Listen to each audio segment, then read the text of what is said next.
Dalam kunjungan kerjanya di Kabupaten Pali, Jumat siang, Kapolda Sumatera Selatan Irjen Polisi Firly Buhari didampingi jajaran serta Bupati Pali Heri Amalindo meninjau langsung pembangunan gedung Polres Pali yang berada di kawasan Handayani Mulia, Kecamatan Talang Ubi.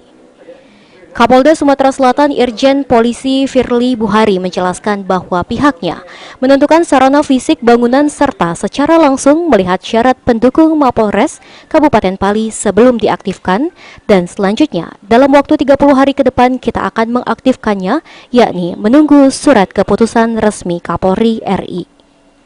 Jenderal Bintang 2 tersebut menambahkan, selain telah memastikan gedung Polres siap ditempatkan, kini pihaknya sudah menyiapkan dan membentuk pimpinan organisasi pejabat, sementara Polres Pali yang nanti akan dipimpin PLT Kapolres Pali AKBP Yudi Suharyadi. Nahodanya Pak Bupati yang sudah membantu kepolisian membangun Mapolres Pali.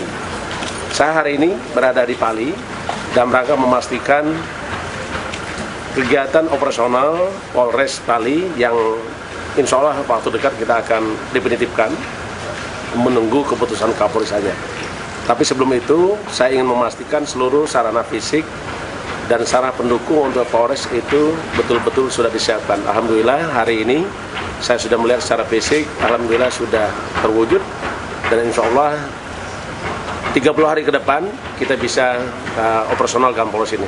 Karena saya sudah tunjuk beberapa pejabat untuk pelaksana tugas Kapolres dan seluruh Kabak dan Kasat untuk Polres Pali.